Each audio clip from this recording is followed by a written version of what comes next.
Mina et bienvenue dans la deuxième émission d'Anime Sensei, l'émission où je me prends pour un prof.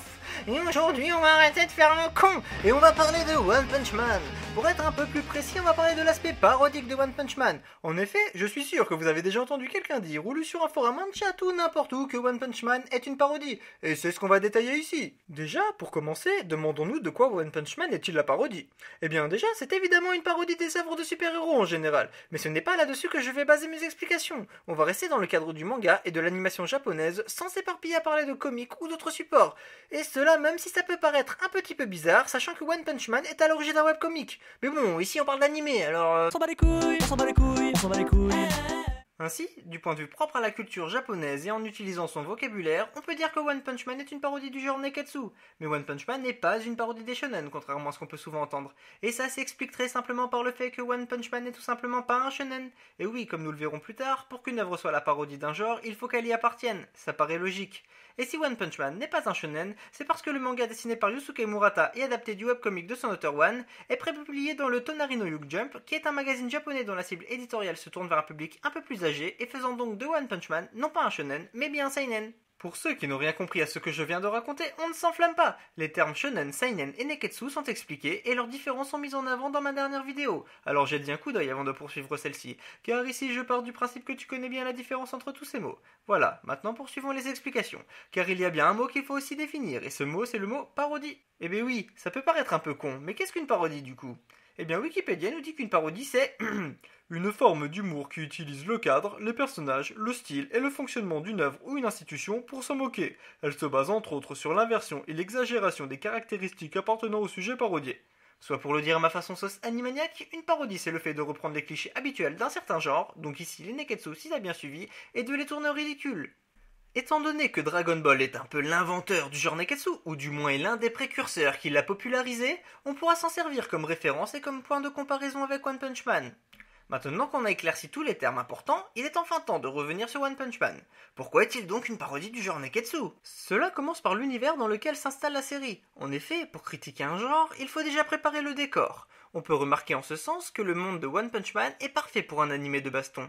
Des méchants surpuissants, des extraterrestres, des humains modifiés génétiquement, des monstres étranges, le tout avec des pouvoirs surnaturels dans tous les sens. Pourtant, cette toile de fond n'est pas un simple décor de Neketsu classique. Celui-ci est déjà parodique d'une certaine façon. En effet, le nombre de créatures voulant détruire la Terre et leur puissance sont tellement élevées que c'en est presque ridicule. Prenez n'importe quelle autre œuvre du genre, par exemple si on regarde l'univers de Dragon Ball, les ennemis qui essaient de raser la Terre arrivent par arcs successifs. Ils sont sans cesse de plus en plus puissants, obligeant le héros à toujours progresser. En revanche, dans One Punch Man, ce n'est pas le cas. La puissance des ennemis est totalement cheatée dès le premier épisode et il n'y a aucune hiérarchie de la puissance. On peut certes parler du dernier épisode de la saison 1, mais à part celui-ci, tout le reste de la série voit débarquer des tas d'ennemis dont la puissance n'augmente pas forcément progressivement. Toutefois, c'est surtout et évidemment le héros de cette série qui en fait une véritable parodie des Neketsu. On a de ce fait un Saitama qui ne cherche pas à devenir plus fort, ni à dépasser ses propres limites en se confrontant à des adversaires toujours plus forts pour se surpasser et progresser grâce à des combats épiques et des entraînements hardcore lui permettant d'acquérir de nouveaux power-ups ou de nouvelles techniques. Non. Là, tu prends Saitama à l'épisode 1, puis tu prends Saitama à l'épisode final. Sa puissance, ses techniques et toutes ses caractéristiques sont exactement les mêmes. Sa psychologie est aussi la même. C'est le même mec blasé de la vie. On est d'accord. Jusque-là, rien ne permet de faire de Saitama un personnage caricatural des héros de Neketsu. On pourrait juste se dire qu'il n'est tout simplement pas un personnage des Neketsu, mais simplement un héros de comédie au même titre que tant d'autres. Pourtant, ce n'est pas le cas. Il a bien d'autres caractéristiques qui font de lui le personnage caricatural dont on parle. Avant de revenir sur la puissance de Saitama, abordons déjà le sujet de l'entraînement qu'il a suivi, c'est-à-dire le fameux 100 pompes, 100 squats, 100 abdos et 10 km, une fois par jour, tous les jours. Que dire de cet entraînement si ce n'est qu'il illustre parfaitement ce qu'est une caricature ? Cet entraînement est présenté par Saitama comme un training de dingue, totalement hardcore, tellement difficile qu'il en est devenu chauve et a obtenu une puissance phénoménale. Saitama cherche donc à mettre en avant l'extrême difficulté de l'entraînement qu'il a suivi.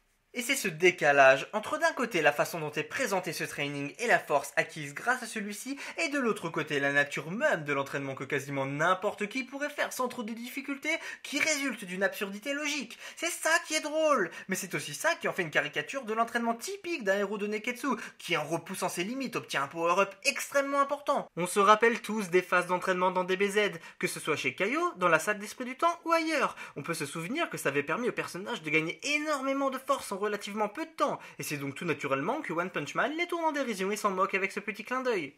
En dehors de cet entraînement, One Punch Man est une parodie en grande partie à cause de la personnalité même de Saitama. C'est un personnage dont les objectifs sont bien différents des héros qui se battent le plus souvent dans le simple but de protéger la Terre et ses habitants.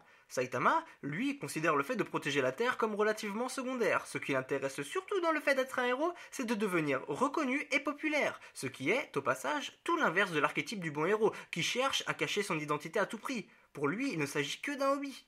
Beaucoup d'autres héros de Neketsu ont aussi l'ambition de devenir plus forts. On a notamment Goku qui est obsédé par celle-ci, et qui est constamment en quête d'adversaires plus puissants les uns que les autres afin qu'il s'améliore lui-même. Saitama, de son côté, cherche aussi à rencontrer des adversaires qui puissent rivaliser avec lui. Mais à la différence de Goku, ce n'est pas pour s'améliorer et devenir encore plus puissant, mais tout simplement dans l'espoir de se divertir un peu et sortir de son ennui. Au final, que ce soit Goku ou Saitama, les deux cherchent donc la même chose, mais dans un but bien distinct. Et lorsque je dis Goku, j'englobe avec lui la plupart des héros de Neketsu qui ont cette ambition de monter en puissance. Et il y en a des tonnes quand on y réfléchit 2 secondes. Pensez au nombre de personnages qui ont sorti la phrase « Je veux devenir plus fort ». Saitama n'est pas non plus un personnage très charismatique. Certes, lorsqu'il passe en mode sérieux, il devient totalement badass. Là, rien à dire. Mais la plupart du temps, son visage est dessiné avec des traits grossiers. Il a un visage globuleux et quand tu vois sa tête d'œuf habituelle, t'aurais du mal à croire que ce type est le plus balèze du monde. Et alors le fait qu'il soit chauve, ça extermine totalement le cliché du héros ultra jeune et beau gosse qui est censé représenter une sorte d'idéal et de modèle pour le fan qui s'identifie au personnage. Là, ça m'étonnerait que beaucoup d'entre vous s'identifient à Saitama. En tout cas, j'imagine que ce n'est pas le but recherché.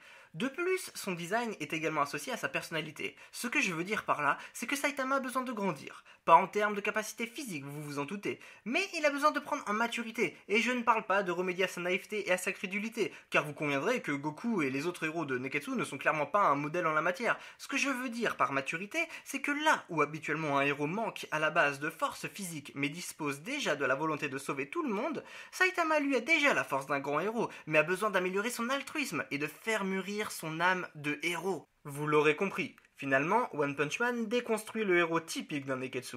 On parodie le genre en inversant toute logique. On prend les principes de base qui sont clichés d'un Neketsu et on les retourne dans tous les sens. Simple mais efficace. One Punch Man apporte le sentiment que n'importe qui peut être un héros, que ce n'est pas compliqué. Cela va même encore plus loin avec le système des classes de héros, avec les héros de classe C, qui sont des personnes relativement normales si on pense à Rider. Mais non, pas celui-là, je parle évidemment de lui. Voilà, j'espère que tu comprends mieux en quoi One Punch Man est une parodie des œuvres du genre Neketsu. Il y a évidemment plein d'autres façons de parodier un genre ou un type d'œuvre, mais personnellement je pense que One Punch Man excelle dans sa catégorie. N'hésitez pas à poster un commentaire pour me dire ce que vous en avez pensé, et si vous avez apprécié la vidéo. Je compte également sur vous pour lâcher un petit like, et surtout pour partager cette vidéo pour apporter un peu plus de visibilité à la chaîne. Et si ce n'est pas encore fait, n'oubliez pas de vous abonner. Je tiens également à vous remercier car vous êtes maintenant plus de 100 abonnés à la chaîne et ça peut paraître ridicule à côté des gros youtubeurs, mais personnellement je trouve ça déjà énorme et j'espère que vous continuerez d'être encore plus nombreux à me suivre à l'avenir. On se voit bientôt pour une nouvelle vidéo. Sur ce, Johnny!